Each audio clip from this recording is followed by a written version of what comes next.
दोस्तों, मनुष्य का मन भी बड़ा चालाक होता है। वह उसे उसके ही जाल में फंसा देता है। हर व्यक्ति के अंदर बहुत सारे अंधविश्वास होते हैं और ऐसा नहीं है कि हर अंधविश्वास गलत होता है। जैसे कि मान लें कि आप नशा करते हैं और नशा करके अपने आसपास गंदगी का माहौल बनाए रखते हैं, तो इसका असर आपके जीवन पर भी जरूर पड़ता है, चाहे आप माने या न माने। एक छोटी सी कहानी से मैं आपको यह समझाने का प्रयास करूँगा कि हमारा मन हमें कैसे हमारे ही अंधविश्वासों में बांध कर रख देता है। तो चलिए कहानी की शुरुआत करते हैं। एक बार बुद्ध एक नदी के किनारे से गुजर रहे थे। सर्दियों का समय था। सभी लोग मार्ग पर मोटे मोटे वस्त्र ओढ़कर चले आ रहे थे। तभी बुद्ध की नज़र एक व्यक्ति पर पड़ती है जो नदी के ठंडे पानी में डुबकी लगा रहा होता है। बुद्ध उस व्यक्ति को देखकर थोड़ा आश्चर्यचकित होते हैं, क्योंकि वह व्यक्ति कांप भी रहा था और नहा भी रहा था।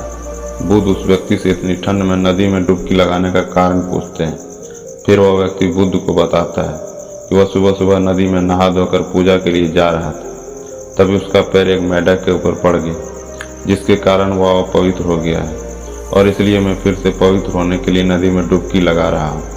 बुद्ध उस व्यक्ति की बात सुनकर मुस्कुराते हैं और उससे पूछते हैं, क्या तुम मुझे बता सकते हो कि वह मेंढक कहाँ रहता है? वह व्यक्ति कहता है, पानी में।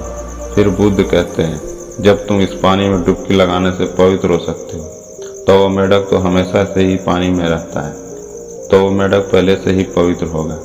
उसके छूने से तुम अपवित्र कैसे हो सकते हो? उस व्यक्ति को बुद्ध की बात जचती है और वह पानी से बाहर आ जाते हैं। बुद्ध उस कांपते हुए व्यक्ति को एक वस्त्र ओढ़ाते हैं और कहते हैं, अंधविश्वास किसी बात का मत करो जब तक कि वह तुम्हारे खुद का अनुभव न बन जाए।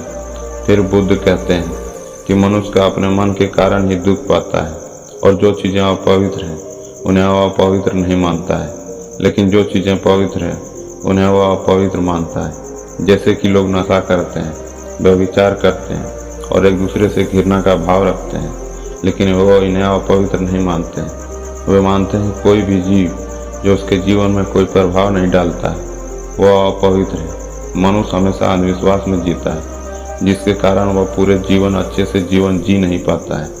फिर वह व्यक्ति बुद्ध से पूछता है कि सबसे बड़ा अंधविश्वास क्या है?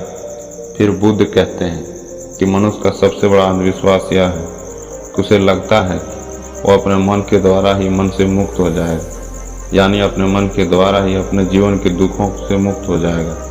तुम अपने चारों तरफ देखो, तुम पाओगे कि हर व्यक्ति अपने ही मन के जाल में उलझा हुआ है। कोई डरा हुआ है तो कोई उम्मीदों में जी रहा है और किसी को यह लगता है कि कल सब कुछ ठीक हो जाएगा। लेकिन वास्तविकता यह है कि जब तक मनुष्य अपने मन को नहीं समझेगा तब तक कुछ भी ठीक नहीं हो सकता है। यही शाश्वत सत्य है। वह व्यक्ति बुद्ध से पूछता है, मन को कैसे समझा जाता है? बुद्ध कहते हैं, जागरूकता के द्वारा। पूरे दिन में जब भी याद आए जागरूक होकर देखो कि तुम्हारा मन तुमसे क्या करवा रहा है। तुम्हारा मन बार बार तुम्हें भुलाने का प्रयास करेगा, लेकिन तुम्हें बार बार प्रयास करते रहना। तुम्हें दिन में ये बार बार देखना है, क्या तुम उसी रास्ते पर जा रहे हो जो तुम्हें वहां तक पहुंचाएगा जहां तुम जाना चाहते हो। क्योंकि यही सूत्र है अपने मन को समझकर अपने मन से मुक्त होने का। धन्यवाद।